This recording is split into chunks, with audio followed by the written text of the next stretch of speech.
Magic Mike Show, where you hear the experts speak. The Magic Mike Show. Tune into the show every week. The Magic Mike Show. You can trust the show is the bomb because it's being brought to you by RacingDudes.com.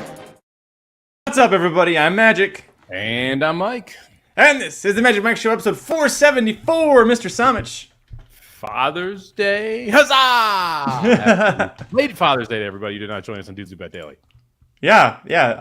Well, I wasn't there for that one, so thank you. Yeah, we were talking off air about our fun Father's Day experiences, and unfortunately, my poor family was supposed to leave Saturday, and they're still stuck here because their flights keep getting canceled. So they're trying desperately to get back. It's become a joke now at this point. I just don't even clean up everything. I do the laundry after they pack up everything, and then they come back a few hours later. When they leave, and I pack up everything, do the laundry, and they come back a few hours later. So I just told them I'm not doing laundry anymore. Well, you know what? Like ever. Friends don't let friends or family fly Spirit Airlines. That's the lesson in this. Just don't. It's never a good idea. It looks like a good idea. It's not a good idea. Aaron's nodding his head in the background. I'll remind Aaron, you made me fly Spirit to get to Breeders' Cup last year. Although that's the only way I think the team could afford to send me Breeders' Cup. I remember those flights were a little expensive. Yeah, don't do Spirit. It's just brutal, man. Because it's every bag. It's you pay here, you pay there. You can't recline your seats. They cancel flights all the time. It's just a train wreck of an airline. Well, luckily, what's not a train wreck is the fact that Canterbury Park has a 10% low takeout on their pick 5, and we're going to be covering that. It'll be Wednesday, June 21st card. We had some agreement in every single race. One race we saw dead on. You were so close to getting that to get the pick 6 at Santa Anita. I was rooting for you. I went 4 of 6. You went 5 of 6. That was a heartbreaking way to lose that one. It was pretty frustrating because it wasn't just the 5 of 6. We got the price. We beat the Baffert, the more experienced Baffert, the 3-horse there later with the 5, who was a must-use horse. The 2 must-use horses run 1-2, one of them at 10-1 in that first leg, so that was brutal. And it kind of sucked too because hindsight is obviously 2020. That 5 was gettable. If I had singled the 7 in the second to last leg and found my way to that 5, and if you go back and you watch the replay of the first race and you look Sheriff's second out numbers, that 5 was very gettable.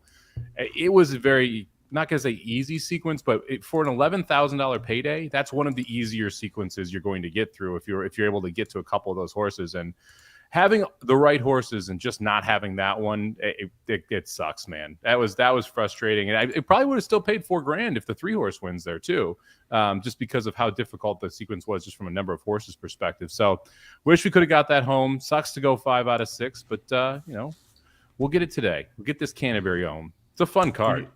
We got some good juju here in the chat. Nick Feldman, first show back after being married. Congrats, Nick. I'm impressed to see that your now wife is letting you still gamble on horse racing. Sometimes as soon as that ring goes on, all betting is off. So glad to see that you're back here. Like we said, we're going to be at Canterbury Park for the late pick 5 on Wednesday, June 21st. Let's get into it, buddy. Riders up.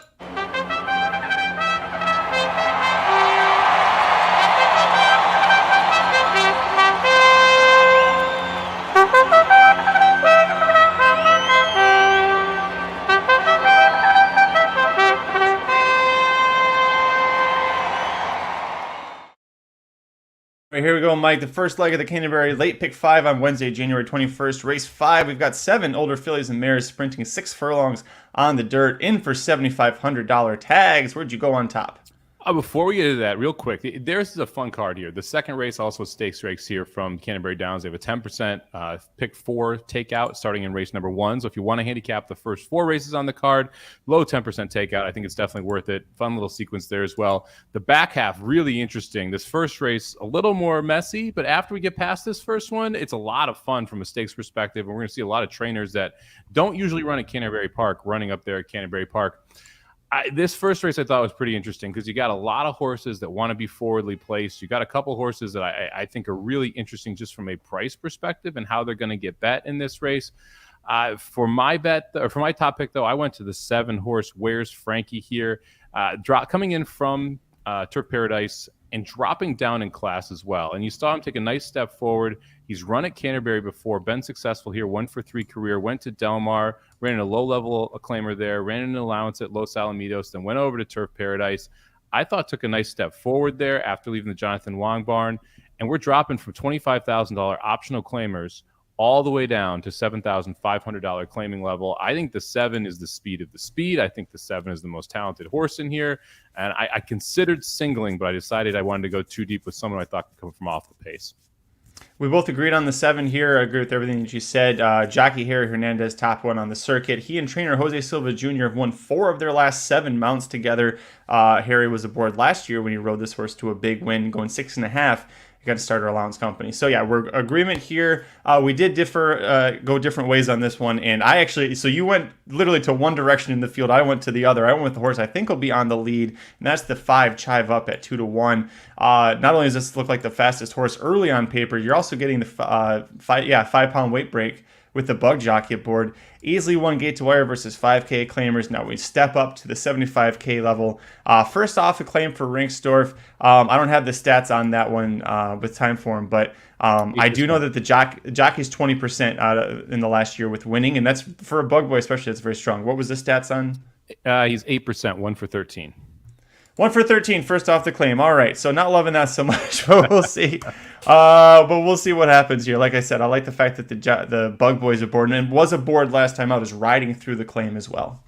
Yeah, I like the fact he's riding through the claim. I just don't love that last race that much. I mean, he went super fast. You got to give him credit for that. 21-2, 43-4, but he's never had anywhere near that speed before. So I'm wondering kind of where that came from. We'll see if he can replicate that and still be able to hold on. The last time he tried to do that was over a turf course at Lone Star, and he quit pretty bad. Was the 80 cent on the dollar favorite there that day, and the horse that ran second was the 4 horse, who I never even thought about considering to use. And that's one of the main reasons I ended up not using the 5 horse, because I think the 4 sucks. And if the 4 sucks and the 5 is only 2 lengths better than him, I think you can get around the 5 horse. And this could chalk out too. So I wanted to make sure in every leg I had some horse that was at least a little bit of a price. And because of that, I thought, let's look at the other dropper here. Let's look at the 2 horse Chasing Shadows. Not a well-known trainer. He's 2 for 20, but he gets Lindy Wade to take them out, one of the top jockeys here at Canterbury.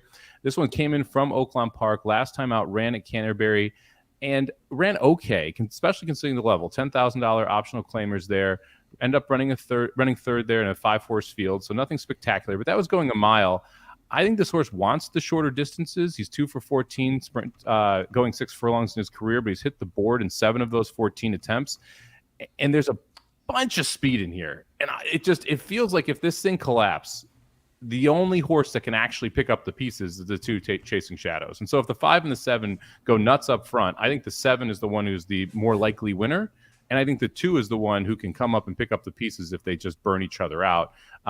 The rest is feeling very good either. I mean, really, it's the 2, the 5, and the 7, and because of the way the 4 was against the 5 last time out, I think it's the 2 and the 7 you can move along.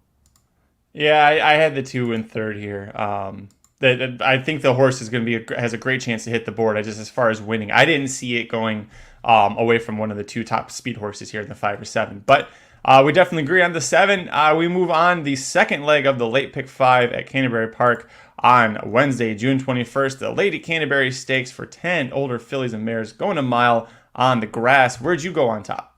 This I thought was the toughest race of the sequence. There's a lot of speed in here again, ton of speed, and it's highlighted by She Can't Sing as your 9-5 favorite, Chris Block, Judith Loveberry. And you know what? She can't run either. She can't win. She can't sing. She can't run. Chuck her out of here. We don't need that 9-5 chalk.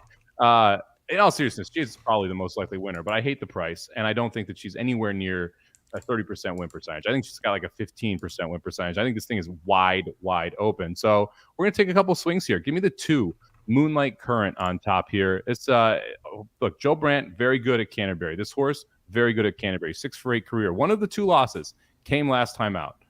You know what? That was the first time off a layoff, and that was as a 5-year-old. Now we're getting second off the layoff, something that Brandt does well, 20%.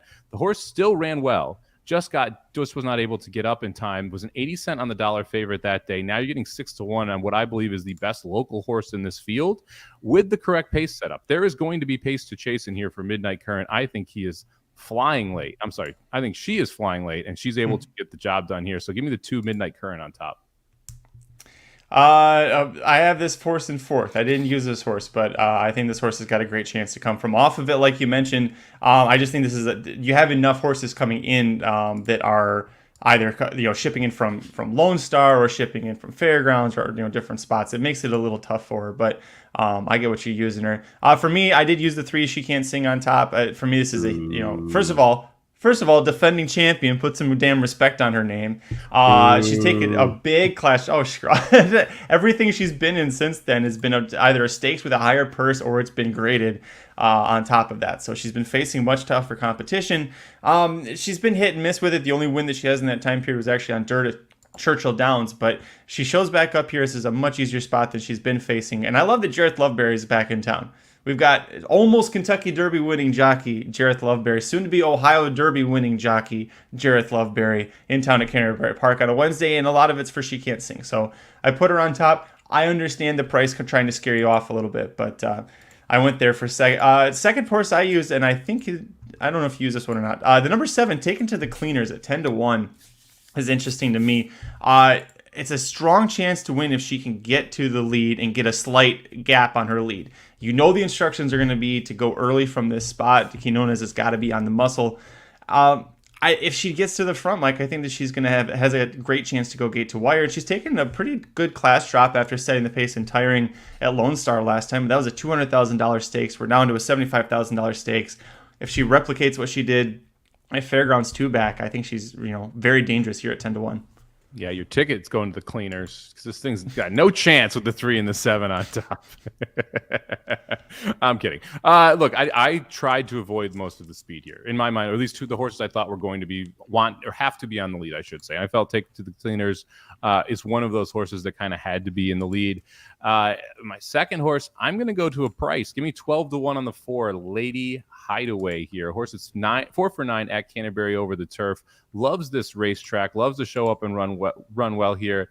And again, I think it's the right pace setup and ran really well at 29-1. I know it ended up running 4 or 5, but was only 4 lengths off the winner in the Mint Julep, a grade 3 race over at Churchill last time.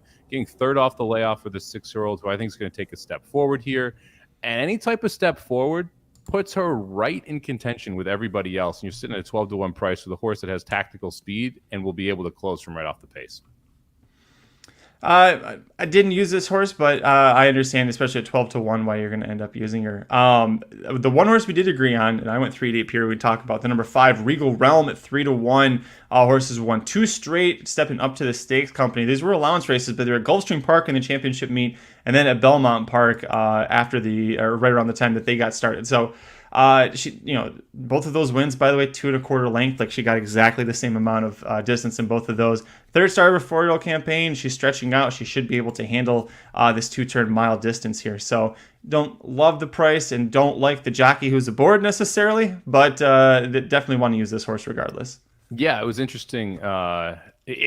So first off, the Bohemian Club ends up running third in that race at Belmont, who had run third in a grade 3. The Pebbles last year was one of those Chad Brown horses a lot of people thought would be good, who may be a threat winning graded stakes up at Saratoga later. So pretty good race that Regal Realm won out of last time.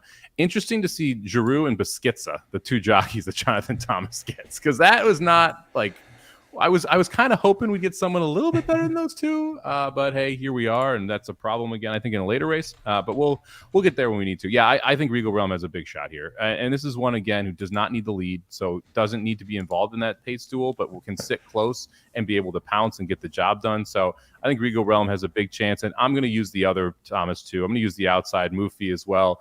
We'll see if Mufi ends up in this race, also cross-entered at Indiana Grand on the 21st of June, so we'll see what happens there. But if Mufi ends up in, I like the stretch out here. Another horse that's been able to come up from off the pace on the dirt and run against some pretty good horses, too. I mean, Olivia Darling, Hot Peppers, You're So Silly, what is it, Adrian Julia, I think, or what is the... Adeline Julia, there you go. Churchill came out, won her next race as well. So face some good horses over the dirt here. And now switching over to turf, but should have no issue from a turf perspective. You got Uncle Mo out of a Smart Strike mare. The Tomlinson number's 410. She should be able to handle it. She doesn't need the lead. I think you got to use both Thomases if you're using either, in my mind. The 10 is interesting. I had a feeling this horse wasn't going to run either, so I didn't put too much stock in her. But interesting also that she starts her career 2 for 3 and misses by a head in that loss, and then she's gone for a little over a year. She comes back and she's 9-1 when she was 3-5 and 5-2 and 4-1 in previous starts there. it's nice to see that she steps up instead of a class drop off of that effort. But she is running for a purse that's almost half the size of what the allowance she was in at Churchill Downs. That's kind of funny to look at there. And if the 10 does end up not showing up, I'm going to use the 8 Let's Skedaddle as my next horse in. The other Brant horse who's going to be flying late. I could, I guess, use all 5 if I wanted to here. So if you want to add my 8, it's really not that expensive. I think my ticket's $54. So totally possible to add it in if you want to add in the 8. But if the 10 scratches out, the 8 would be the replacement for me. Yeah, Bridgman and Burnt, the trainer jockey combo, 7 for their last 14 together. So pretty hot. Hot group to be using there. Did you notice who owns the 2? I just switched off of it. Hold on. It's Midnight Current. Yeah. The same owner as the 3. I thought it was interesting that they have an uncoupled entry in the 2 and 3 here, especially with the 3 being your 9-5 favorite. That is interesting. I knew that they were both Lothenbach, but I didn't think about the fact that they were. Maybe they have different coupling rules, and I know in California they don't have coupling rules at all because they just don't have the horses. Yeah, I found it interesting that the 2 ended up in this race because she can't sing Shipped In for it. Yes, that is a good point. And, you get the top jockey, Hernandez, and Burnt, a good trainer as well. Let's move on. Third leg of the Canterbury Late Pick 5 on Wednesday, June 21st. Race 7, the Dark Star Turf Sprint Stakes for 8 older males going 5 furlongs on the grass. Where'd you go on top, buddy? What the hell happened to Artist City Limits? I mean, this was a really good horse last summer. And the 2 efforts this year have been atrocious. Do you think we can just chuck him out? Do you think the horse still has it? I mean, this to me was the big question when I was handicapping this race, because if Artemis City Limits runs back to the Artemis City Limits at Saratoga at Kentucky Downs, wins this race for fun. If we run the race we ran the last 2, this horse should be 12-1. And so it's kind of a question of why are we here and what Artemis City Limits are we getting? I'm going to tend to think we're going to get the good one. And that's why I use this horse on top. I think you're going to see the better version of Artemis City Limits. Don't love the price, but I think Maker's shipping this horse in to get some confidence back more than anything else. Pretty tough spots. I mean, Beer Can Man, nothing better last time. Caravel, the 2 times before that. Golden Pal before that. So not like we were doing any favors for this horse the last few races. I think you're trying to get a lighter spot to get the confidence going again. So I'm going to put Artemis City Limits on top. But I heavily recommend not singling this horse. And if you are going to go crazy deep, like 4 deep in this race, don't use Artemis City Limits, because the reason you're going 4 deep is you think you can beat this horse. So you should actually try and beat the horse. Well, I went 4 deep, so screw you in that theory. That theory sucks. I went back and forth on this horse too about what to do. What ended up selling me on him, because my concern actually was that this horse doesn't run well when he's off Lasix, and he was on Lasix last time out at Pimlico in that stakes race, and that was a good effort if you look at the fact that Nothing Better led until he got caught at the wire by Beer Can Man, who was sitting within a length of him the whole race, and Coppola was just another length behind them. Artemis City Limits had to come from way off the pace, and he's the only one that really closed like he did. So that's going for him, but again, he was on Lasix that day. His previous races before that without Lasix, it's kind of when things started to turn south for him a little bit. For me, I really like the number 2 Minister of Soul here at 10-1. I got a 7.5 length win on the local dirt against allowance horses, and somehow in age 9 he's in top form right now. He has back races in his form to say, the turf, he should be able to handle the surface. He hasn't consistently run on it, but he does have good races on it in the past. And you combine that with the fact that I think he's in very good form right now. It gives me good hope here. You got to note that Harry Hernandez keeps the mount here instead of going somewhere else. He's 32% winners in the last year for the trainer. I like that a lot. He could be a rocket ship out of post 2, and he could be so fast that they're not able to catch him. So I put the 2 on here, and especially at 10-1, I'm going to take that risk. Yeah, I went back and forth on the 2. It's the horse that I ended up putting in 4th. So if I went third, so if I went one more deep, the 2 horse was going to be the one on the ticket. And it's kind of feels like one of those classic unknown horses. We talked about the known versus unknown. I'm not sure what we're going to get from Minister of Soul, but let's say Artemis City Limits is the current Artemis City Limits and not the one from last year. That also means Minister of Soul probably is the fastest horse in this field, right? And so if that's the case, and then Artemis City Limits gets pinched back at the break, Minister of Soul has a shot at taking this field gate to wire. There is quite a bit of speed. So I will see if he's able to hold on late there, but the cutback in distance should be a positive. You mentioned he has tried the turf 5 times, so it's not like this is a completely new thing for him. He does have a win over this Canterbury Turf Park course, so I don't mind the use at all. For me, man, I went to the 5 horse Mark of the Z here. Main reason, if you look at the wins for Mark of the Z, they're all from just off the pace. He's able to have some speed and then close in and win since he had all of his gate to wire wins early in his career, because that's, I think, what most people thought he was going to try and do early in the career. But if you go back to that Keeneland win in October 2021, sits in second, third place, was able to come up and get the victory. If you look at the victory at Keeneland again, October 7th, 22, sits in second place, ends up running up and getting the victory. Even that last race, an allowance, $119,000 allowance, misses to front run the Fed, but sat mid-pack and then made a move into a fast pace. I think that's the trip you're looking for here. Baird comes in to take them out. I think Mark of the Z might get the perfect trip and be good enough to get this field. I use this horse as well. You made up all the good points, and I see Nick Feldman. It's his top pick, so it always makes me feel good when I agree with what his top pick is in the race. Last one for me, I use the number 7 Plain Talk at 8-1. I expect this horse to be right up there with the early pace. He has shown that he can come from off of it a little bit if he needs to, but he does need to be forwardly placed. Breaking from this 7 post, and I don't expect the 8 to go with him at all. So I think he's got a good chance to have a nice clean trip up front. You've got the top local trainer, Mac Robertson, with Cristiano Roman in the saddle. This horse was a very good second in this race last year. He's got a lot of experience over the track, has wins here on the turf. So I used him. You do have the big question of the 280-day layoff, and he is 6 years old, but I'm getting 8-1, and he did just work a 5 furlong bullet in 59-1. So I think he's ready. You got to trust that Mac Robertson wouldn't just throw him into this race if he didn't at least think he had a chance. Yeah, I think the waters were just too deep to jump right in on him here. This is a tough spot for a horse that's going to want to try and go gate to wire. And I agree with you, probably faster than the 8, but the 8 might go crazy. The 2 might go crazy. The 1 could go crazy. There's a lot of speed in here. So for a horse off this type of layoff at this age, trying to go gate to wire, I think it's just a tall task. I bet Robinson was hoping that this drew a little less speed, because even the 3 who's getting mentioned in here, who I didn't hate, the Alligator Hunter, has some tactical speed as well. Could be trying to push the early pace. You saw him get that win at Tampa, sitting literally on a 20-4, 43-2 half. Now, Tampa's turf can play really fast sometimes, so grain of salt with the time there, but at least has shown the speed and has been able to be forwardly placed. Yeah, good point on the Alligator Hunter there. I didn't end up using him, obviously, but definitely brings the speed into the equation. Penultimate leg of the Canterbury Lake Pick 5 on Wednesday, June 21st, race 8, the Canterbury Derby for 6 3-year-old colts and geldings going a mile on the turf. Where'd you go on top, buddy? I went with the chalk. I think 1 in Vermilion is going to be awfully tough here, and I wanted to try and go against this horse, but my main issue was who goes with him, right? Mm-hmm. I mean, I just don't see anybody who really is fast enough to push the pace. The 3-horse Golden Bandit wants to be forwardly placed, but doesn't have 1 in Vermilion type speed, and 1 in Vermilion draws the rail, which kind of forces the hand on 1 in Vermilion as well. So I think 1 in Vermilion's loose, and I think he could be awfully tough. I do think the 2 and 3 could put some pace pressure on him, but if either tries to actually put pace pressure on him, neither of them can win. So I'm not really sure how you use the 2 or the 3. Now, maybe the 2 is just sits off 1 in Vermilion. 1 in Vermilion doesn't like the turf, doesn't like the distance, and the 2 is the only one that runs up. Okay, but at 2-1, I'm not really interested in taking that. So I put 1 in Vermilion on top. I think he's the best horse. I think he has a pace edge. But I am interested in the 4 We Storm, too. Do you remember We Storm?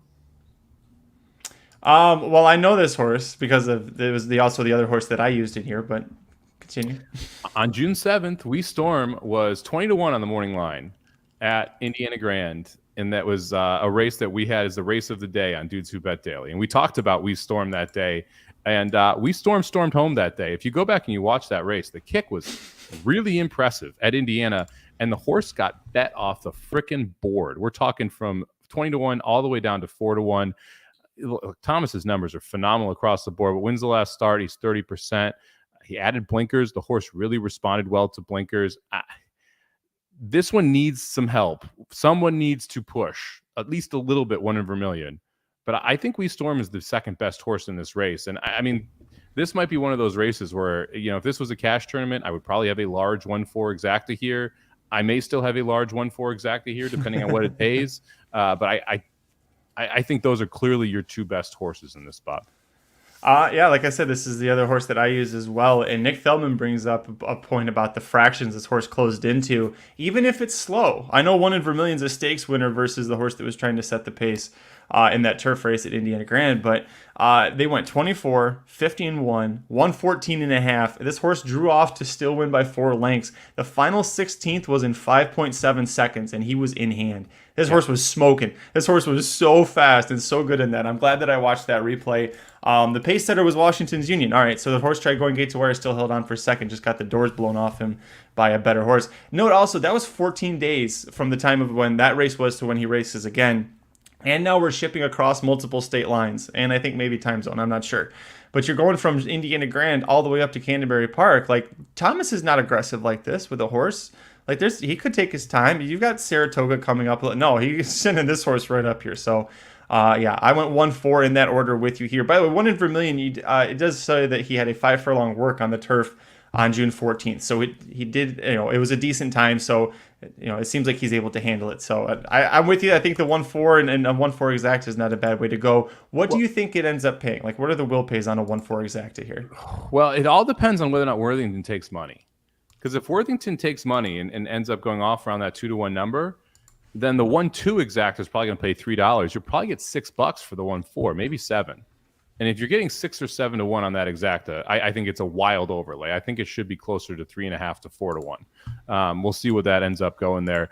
I gotta say too, One in Vermilion, his sire Army Mule. Have you looked at like Army Mule's stats recently? No. What do they say? It is phenomenal. I don't think people realize how good the stats on Army Mule is. So if you look at turf and dirt, route and sprint, so all 4 of those different categories. His worst percentage at any of those things is 20%. I mean, it is ridiculous. He's 24% dirt sprinting, 21% dirt routing, 27% over wet dirt, 20% turf sprinting, 20% turf routing.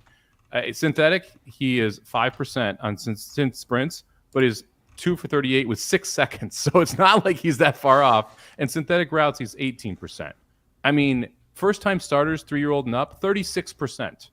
It is absurd how good Army Mule has been as a stallion across the board so far in his early career. This is only his second crop that we're seeing right now. Dance Macabre is a multiple stakes winner for him. Your boy Shadow Dragon by Army Mule stands for 12,500. Classy Bridget, Recruiter. I know Recruiter is tearing it up down in Florida. No, he was over in Pennsylvania. Anyways, yeah. I knew that he was doing well. I did not know he was that well, other than synthetic sprints. Then bet him to place. Don't bet him to win. But it's crazy. You don't find... I actually cannot think of another horse that is 20% dirt sprint, dirt route, turf sprint, turf route as a sire. I can't think of a single one. And it won't last. Don't get me wrong. The sample size isn't huge yet. But that's still phenomenal 2 crops in to be at those numbers. All right, Mike, the 5th and final leg of the Canterbury Late Pick 5 on Wednesday, June 21st. Race 9 is the MTA Stallion Auction Stakes. It drew 8 3-year-old fillies and geldings. No colts. Kind of funny. Just fillies and geldings. They're going 6.5 furlongs on the dirt, and these are all progeny of stallions whose service was sold at the 2019 MTA Stallion Auction. It's very confusing restriction, but you can clearly tell who sponsored this race. Mike, where are you going on top? First off, I love this idea. I think this is a great idea. 50K race if you bought for this specific auction. I think it's a really good idea. More auction places should do it because you get some horses in here that have a shot at a 50K purse that probably would not have a shot at a 50K purse otherwise. This one was tough, man. I went through this race a lot, and I was all over the place at first. But I ended up with the 6-horse Thunder's Rock and Roll on top. 8-5 morning line was 1-9 last time and lost. Yeah, at Canterbury. Look, you go back and you watch that, you really want that horse to win. But I believe that 1-9 price was probably a little overbet because you see these horses at Canterbury get a little bit overbet when they're the favorite. This horse should probably be around even money in this race. If we run back to anything, if she runs back to anything close to those Oaklawn races, they're running for second here. So I'm going to put the 6 on top.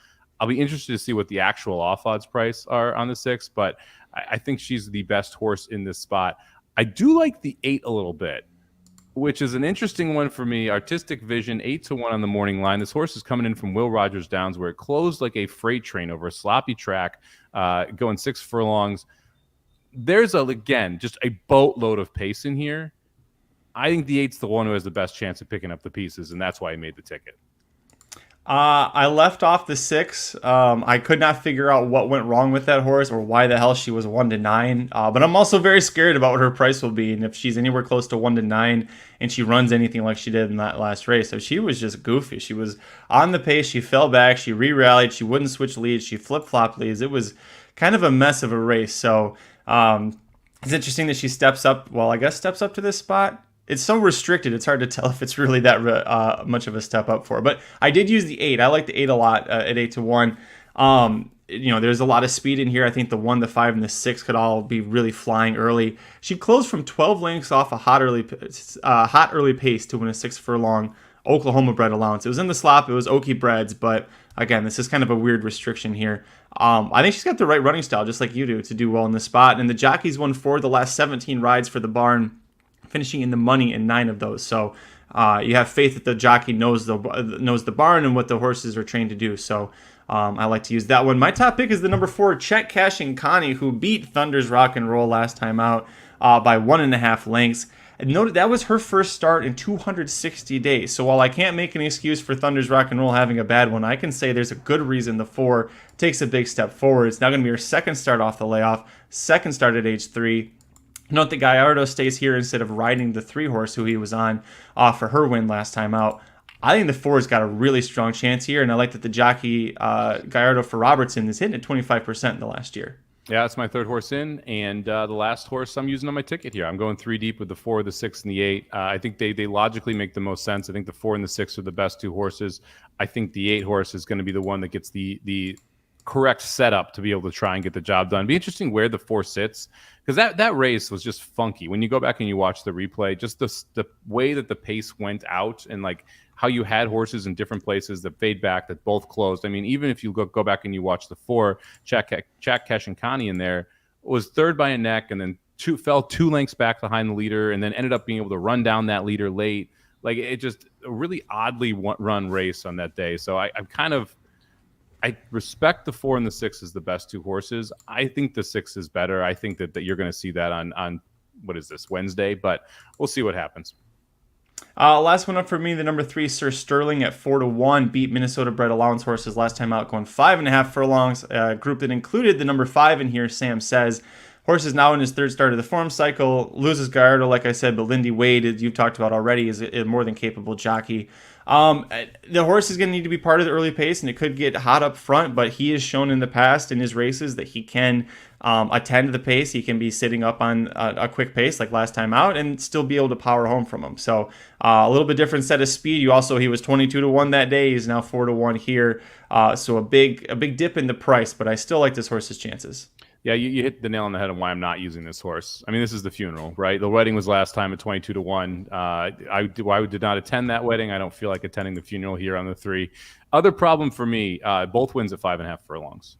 And both times, the 4 races at 6, every single time that last half furlong has been a problem for this one. So when you combine the shorter price and the added distance, I felt like the 3 was one I could leave off. That's fair. I really wanted to use the 6, but like a big issue for me was the price. I'm so scared of what she's going to be.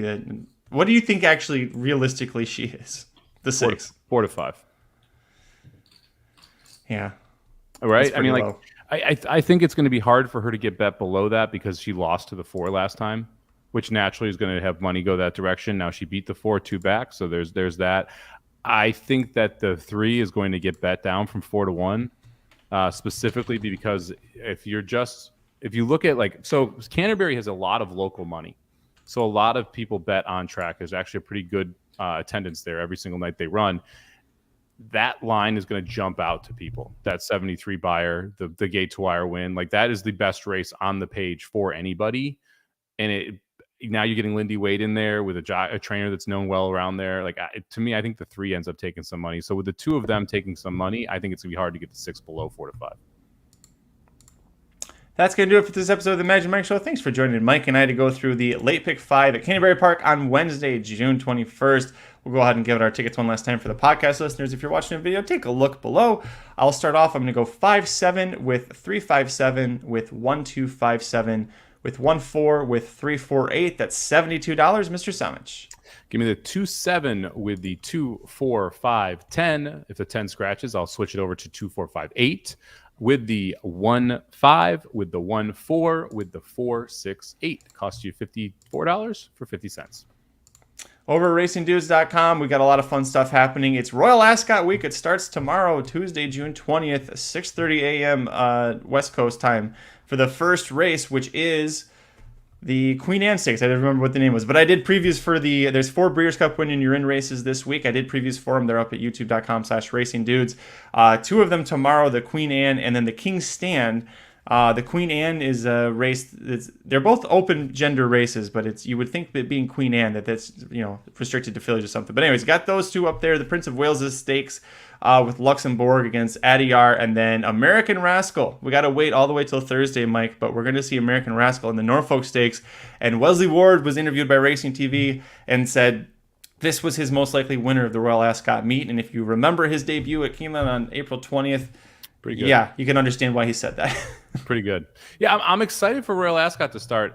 It is tomorrow. There is 0 chance that I will be waking up for this. I got some people outed me here. Yeah, my birthday is tomorrow, and so the wife and I are having a little time away tonight, which means that I will be intoxicated tonight and not be waking up early for Ascot racing tomorrow morning. But we're gonna have a good time anyway. And yeah, then hopefully later in the week I can start getting up for this. But it is like being on the East Coast for Ascot was so much nicer than being on the West Coast for Ascot.